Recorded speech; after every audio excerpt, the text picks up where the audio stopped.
Assalamualaikum warahmatullahi wabarakatuh.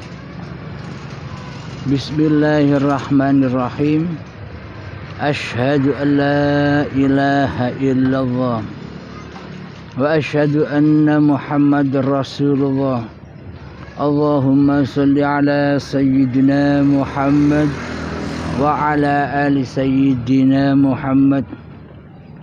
Rabbi shrah li sadri wa yassir li amri wahlul 'uqdatam min lisani yafqahu qawli. Amin.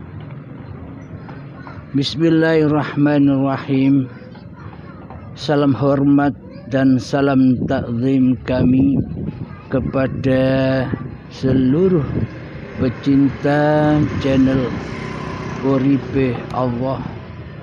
Semoga kita semua senantiasa diberi kefahaman atas segala paparan yang disajikan di dalam Uripe Allah channel. Amin ya rabbal alamin. Bismillahirrahmanirrahim. Qala Rasulullah sallallahu alaihi wasallam, innama bu'istu liutammima makarimal akhlak. Tidak diutus aku hanyalah untuk menyempurnakan akhlak-akhlak manusia. Akhlak yang bagaimana? Akhlak itu ada akhlak lahir dan ada pula akhlak yang batin. Jadi pada intinya akhlak yang dibawa Kanjeng Nabi Muhammad sallallahu alaihi wasallam itu utamanya akhlak batiniah. Tanpa akhlak batiniah maka tak akan pernah berakhlak zahiriah. Jadi pada intinya akhlak yang dibawa Kanjeng Nabi Muhammad itu adalah akhlak kepada Allah Subhanahu wa ta'ala. Karena di zaman itu adalah zaman jahiliyah yang bagaimana akhlaknya manusia zaman Kanjeng Nabi Muhammad. Mayoritas manusia bersikap jahiliyah, zahir dan batinnya. Alhamdulillahirabbil alamin. Semua itu sudah ada biasanya, ada lambangnya di hati kita masing-masing. Coba cek hati kita masing-masing. Selama ini hati kita sudah berakhlakkah kepada Allah? Selama ini hati kita sudah mengenalkah kepada Allah? Selama ini hati kita sudah tundukkah kepada Allah? Selama ini hati kita sudah dikuasaikah oleh Allah? Coba kita hayati bersama keadaan hati kita selama ini, agar kita mengetahui bahwa sebenarnya kita selama ini tidak berakhlak kepada Allah sesuai tuntunan Kanjeng Nabi Muhammad sallallahu alaihi wasallam, yakni untuk menyempurnakan akhlak manusia kepada Tuhannya. Ini babakan hati. Ketika manusia hatinya berakhlak kepada Tuhannya, yakni maknanya bila hati belum bertuhankan Allah di hatinya, maka semua akhlak lahirianya pasti jahiliyah. Jadi gambaran-gambaran manusia zaman dahulu, zaman jahiliyah sudah ada semua di hati kita. Tanpa akhlak ilahiyah, tanpa bertuhankan Allah di hati kita, maka semua akhlak yang ada di dohiriyah kita pun semuanya kufur, jahil, mensekutukan Allah dengan diri manusianya. Coba kita logikakan, coba kita buktikan. Ketika manusia belum mengenal Allah sebagai Tuhannya di hatinya, sebelum manusia dituhani oleh Allah di hatinya, sebelum manusia tunduk patuh kepada Allah di hatinya, maka seluruh akhlak-akhlak yang dikerjakannya pasti jahiliyah, karena di hatinya belum bertuhan, karena di hatinya tak ada Tuhan kecuali hawa nafsunya sendiri di hatinya. Inilah bukti bahwa selama ini kita menjadi kaum jahiliyah. Jahiliyahnya hati kepada Allah, karena seolah-olah kita ini bertuhan selama ini, akan tetapi sejatinya jiwa hati kita selama ini tidak bertuhan. Bagaimana mungkin disebut bertuhan, sedangkan yang nyata, sedangkan yang wujud, sedangkan yang ada, sedangkan yang hidup, sedangkan yang berkuasa atas hati kita selama ini kan bukan Allah, kan bukan Tuhan. Akan tetapi diri manusia kitalah sebagai yang mentuhani hidup dan badan ini selama ini. Bukan Allahnya yang menjadi Tuhan di dalam hati kita, namun diri kitalah yang mentuhani diri kita sendiri selama ini di hati kita.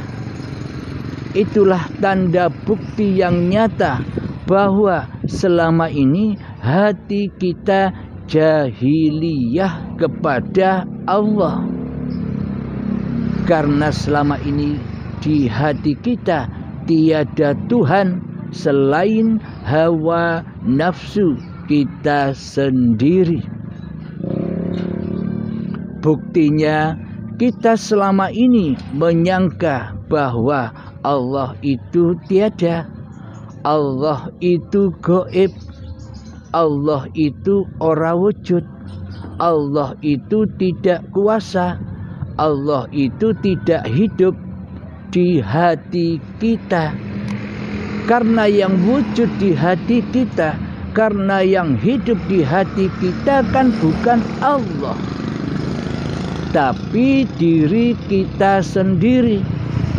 Inilah menunjukkan, inilah bukti nyatanya bahwa selama ini kita di alam jahiliyah. Apa maksud alam jahiliyah itu? Semua sifat-sifatnya Allah sudah kita akui sebagai sifat diri kita sendiri yang mentuhani hidup dan badan ini selama ini. Jadi posisi Allah di dalam hati kita ini seperti makhluk selama ini. Bukan Tuhan, tapi Allah sebagai makhluk bagi kita.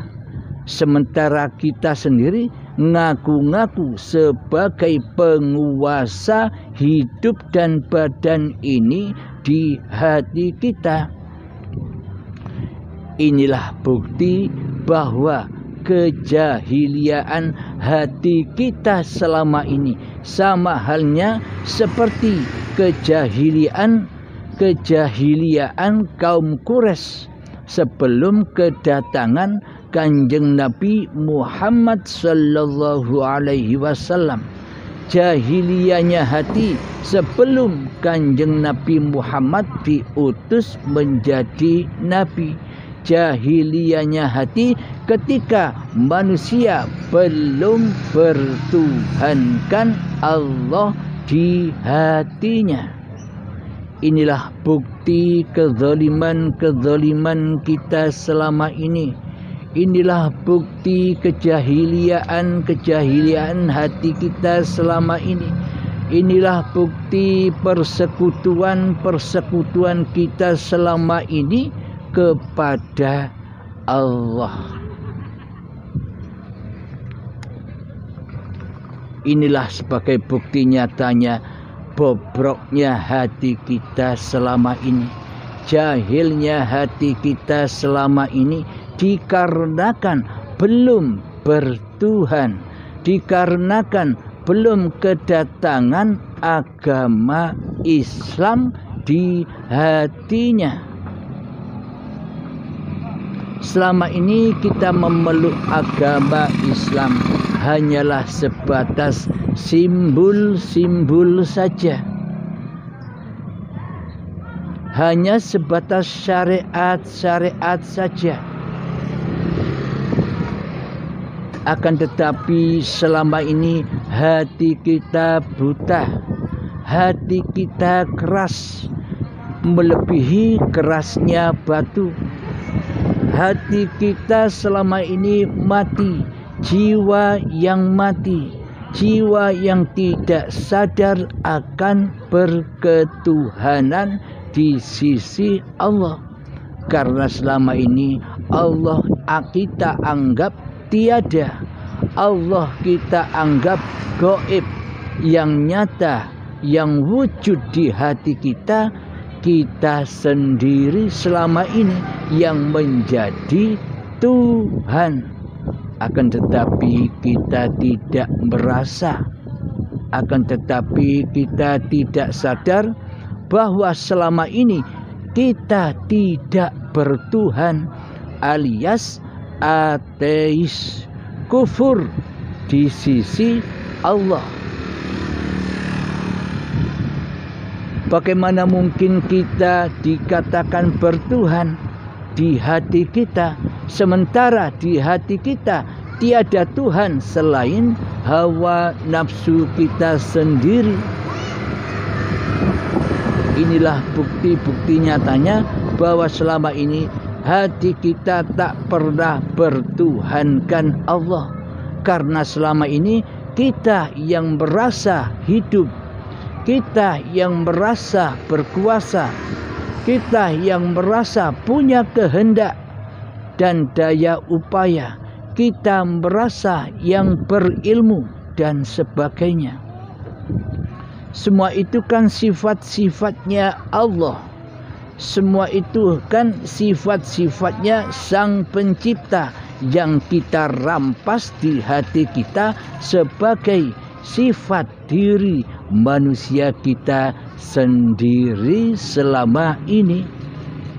Inilah bukti bahwa hati kita selama ini jahiliyah, tidak berakhlak kepada Allah.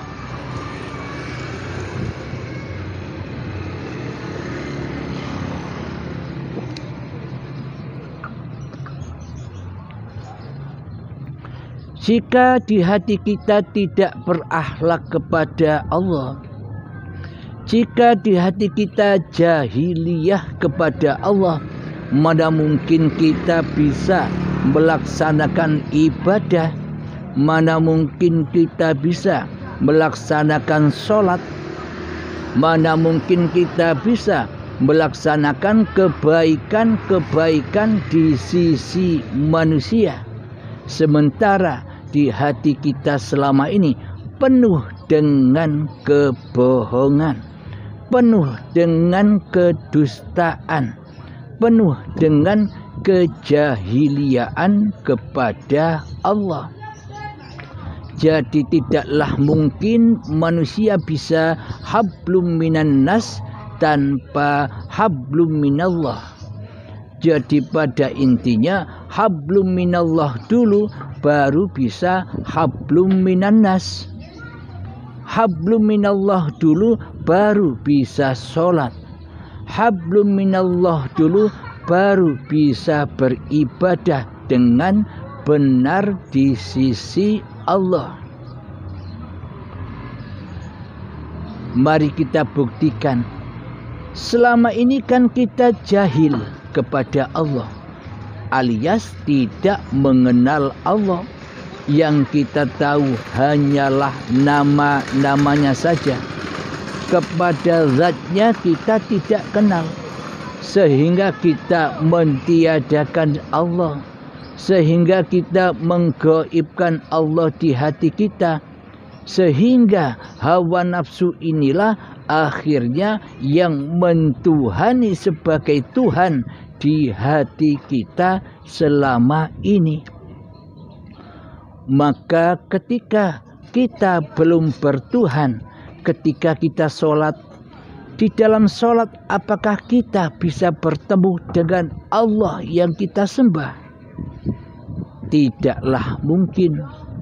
Pasti yang kita temui di dalamnya hanyalah apa-apa yang kita cintai di hati kita, yakni hubbud dunya, yang akan mencelakakan kita hidup di dunia ini. Jadi mana mungkin manusia yang belum bertuhan di hatinya bisa ibadah kepada Allah, sementara yang disembah tidak ada, sementara yang disembah gaib di hatinya. Tak mungkin manusia bisa menyembah dan mengabdi kepada Allah, sementara di dalam hatinya yang jadi Tuhan adalah diri kita sendiri selama ini.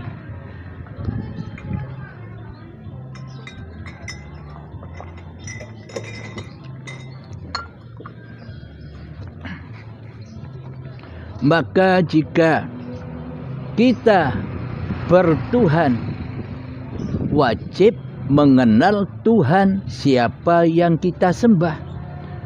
Bila kita berislam, maka kita wajib mengenali Allah yang kita sembah. Bila di hati kita tidak mengenal Allah yang kita sembah, bagaimana mungkin kita bisa menyembah? Sementara yang jadi Allah di hati kita adalah hawa nafsu kita sendiri yang mentuhani seluruh aktivitas-aktivitas badan-badan ini selama ini. Maka dari itu didatangkan Islam oleh Allah lewat Kanjeng Nabi Muhammad agar untuk membenahi akhlak-akhlak jahiliyahnya hati kita kepada Allah selama ini, agar kita bisa kembali kepada Allah lewat solat-solat kita, lewat ibadah-ibadah kita, kita bisa kembali kepada Allah.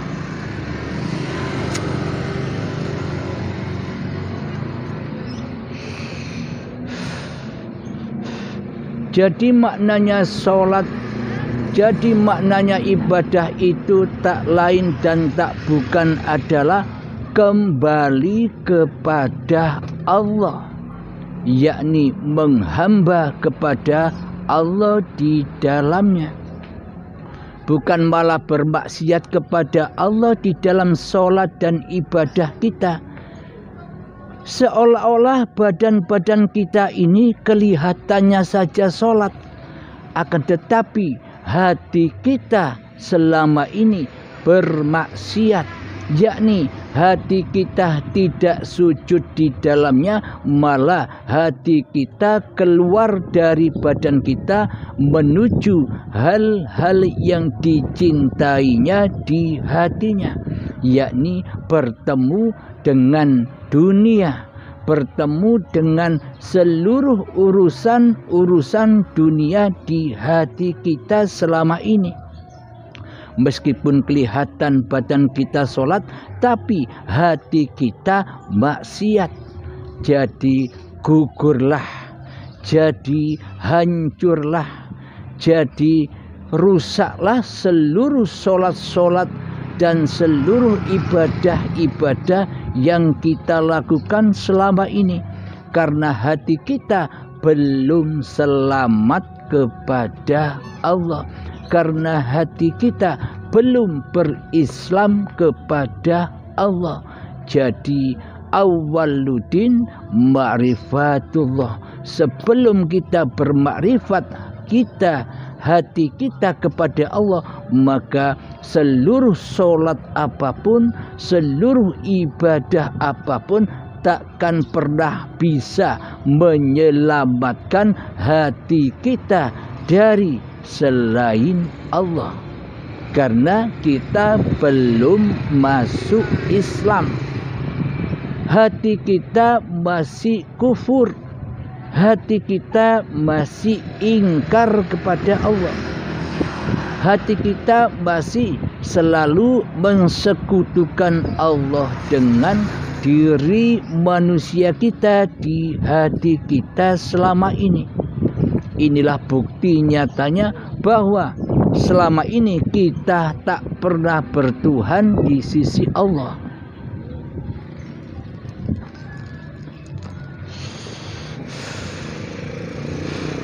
Lalu disuguhkannya syariat-syariat yang dibawa oleh Rasulullah sallallahu alaihi wasallam, agar seluruh syariat-syariat itu, agar solat-solat kita, agar ibadah-ibadah kita kembali menjadi syariatullah, bukan syariat manusianya, bukan syariat Muhammadnya. Buktinya apa? Di seluruh ibadah dan di seluruh solat kita ditekankan diawali dengan niat agar kita bisa bertemu dengan Allah, agar hati kita bisa mi'raj kepada Allah di dalam segenap solat-solat kita dan di dalam segenap ibadah-ibadah yang kita lakukan. Bila kita belum mengenal Allah, mana mungkin kita bisa menyembah? Bila kita belum mengenal Allah, mana mungkin kita bisa mengabdi? Selama ini kita hanya eto-etoi saja menyembah, hanya seolah-olah saja mengabdi, tapi di hati kita selama ini selalu selingkuh kepada dunia daripada Allah di dalam ibadah dan sholat kita.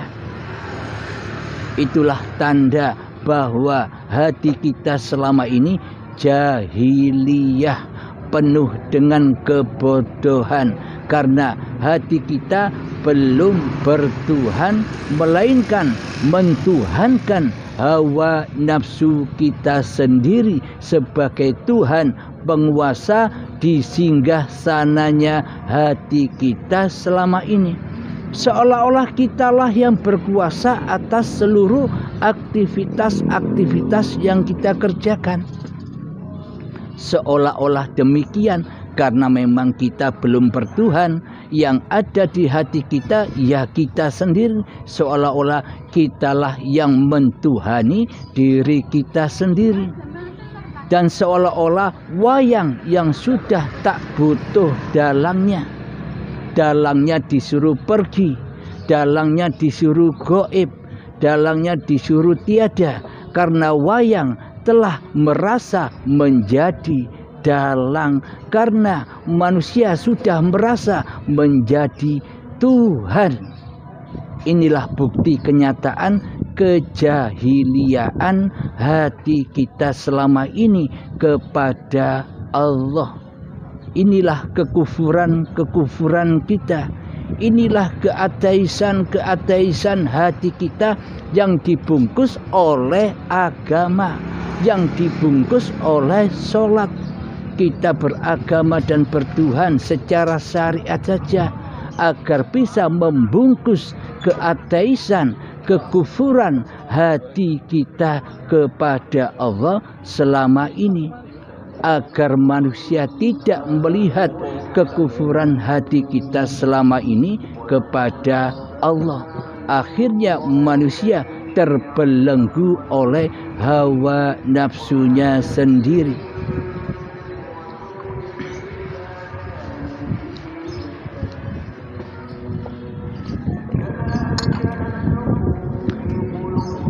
Inilah pentingnya kita belajar ilmu hakikat dan makrifat, agar hati kita Islam, agar hati kita selamat di sisi Allah, agar hati kita husnul khotimah.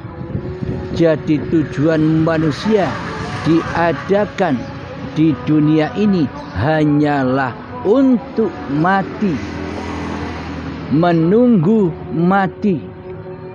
Jadi apa yang kita harus perbuat di dunia ini hanyalah untuk mengabdi kepada Tuhan pencipta diri manusia kita. Seolah-olah kita selama ini yakin dan percaya di hati kita bahwa diri kita ini ada yang menciptakan, seolah-olah saja. Tapi sebenarnya yang ada di hati kita menolak bahwa diri kita ini diciptakan Allah. Terbukti apa? Selama ini yang jadi Tuhan di hati kita siapa? Allahkah ataukah dirimu? Allahkah ataukah hawa nafsu kita yang jadi Tuhan selama ini di hati kita? Kita selama ini merasa bahwa kitalah yang bisa duduk. Kita selama ini merasa bahwa kitalah yang bisa merokok. Kita merasa selama ini kitalah yang bisa naik motor, seolah-olah badan-badan ini menjadi Tuhan. Akan tetapi selama ini kita luput memandang siapa di balik badan ini, siapa yang menguasakan badan ini, siapa yang membangunkan badan ini dari tidur, yang memberdirikan badan, yang memperjalankan badan, yang memandikan badan, yang mensolatkan badan, yang mengibadahkan badan, yang memperkerjakan badan. Selama ini kita tidak bisa memandang di balik badan. Yang kita pandang selama ini adalah badan-badan inilah yang menjadi Tuhan. Seolah-olah badan ini berkuasa atas lakunya. Mana mungkin wayang bisa bergerak tanpa dalangnya? Mana mungkin badan bisa bergerak tanpa Tuhan pencipta badan ini? Namun selama ini kitalah yang merasa jadi Tuhan, seolah-olah hidup ini hidup manusianya. Apakah mungkin manusia punya hidup? Jika hidup ini hidup manusianya, buat apa manusianya mati? Karena manusia mati itulah dihidupi oleh Tuhannya. Jadi hidup inilah Allah. Ayatnya, Allahu la ilaha illa huwal hayyul qayyum. Allah, tiada Tuhan yang berhak disembah. Dialah hidup yang terus-menerus menghidupi makhluk-makhluknya. Jadi sebenarnya hidup yang selama ini kita akui sebagai hidup manusia itulah Allah. Tapi kita tidak menyadarinya. Kita sadar nanti bila kita sudah jadi mayat. Seolah-olah kitalah yang berkuasa di dunia ini, karena sifat-sifat Allah sudah kita rampas sebagai sifat manusia kita, sehingga kita buta akan Allah.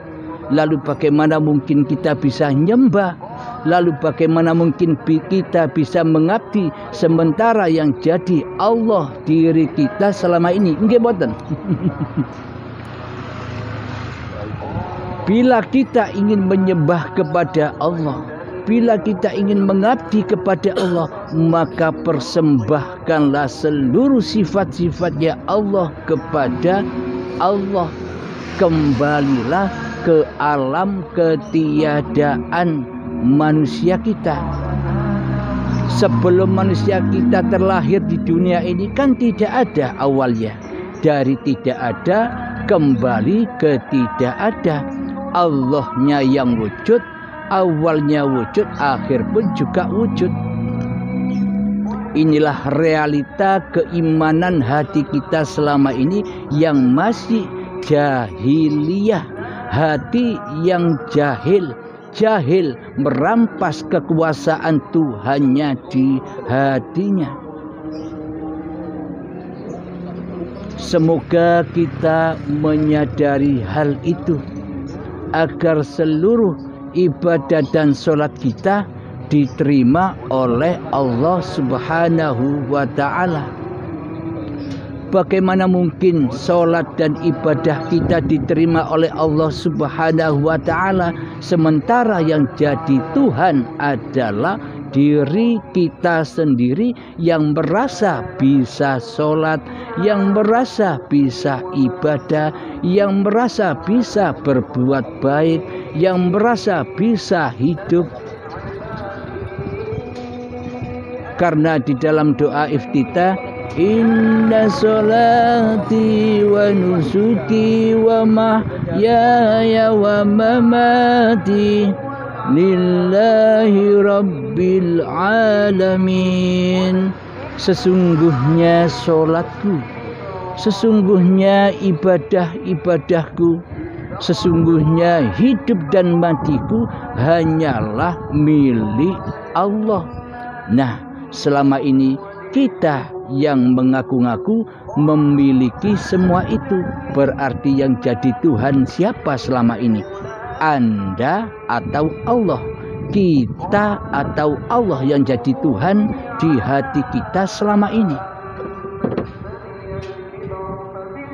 Marilah kita belajar bersama sedikit demi sedikit agar kita memahami kondisi hati kita, agar kita memahami kejahilian hati kita selama ini kepada Allah. Bagaimanakah caranya kita menyembah? Bagaimanakah caranya kita mengabdi? Ya jangan jadi Allah, ya jangan jadi Tuhan di hati kita. Itulah cara menyembah, itulah cara mengabdi, dan itulah cara kembali kepada Allah. Jadi pada intinya di dalam sholat dan di seluruh ibadah itu, intinya kita disuruh kembali, intinya kita disuruh mati. Ketika kita memulai sholat, Allahu Akbar, Maha Besar Allah, maka matilah dirimu. Mati, jangan jadi Tuhan. Tapi selama ini kita tak mau mati. Kita ingin jadi Tuhan terus. Kita ingin jadi penguasa terus di hati kita. Karena di dalam hati kita tidak ada Tuhan.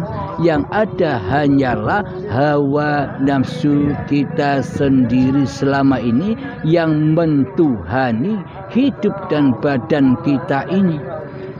Inilah bukti bahwa selama ini kita tidak bertuhan. Inilah bukti bahwa selama ini kita belum beragama. Bertuhan dan beragamanya hanya kulit, hanya syariat saja, hanya untuk membungkus, hanya untuk menyembunyikan keateisan hati kita di sisi manusia, agar kita tidak disebut ateis. Jadi agama dan bertuhannya selama ini hanya eto wae, hanya palsu, hanya dusta. Maka semua akan dibalas oleh Allah di hari pembalasan, yakni di saat ajal menjemput, di saat syakaratul maut, disiksa dengan azab yang pedih. Alhamdulillahirabbil alamin. Semoga kita semua selalu dilindungi oleh Allah Subhanahu wa taala. Semoga kita semua selalu disadarkan atas seluruh kesalahan kita, seluruh kezaliman hati kita kepada Allah selama ini, agar hati kita kembali suci seperti bayi. Alhamdulillahirabbil alamin. Akhirul kalam. Assalamualaikum warahmatullahi wabarakatuh.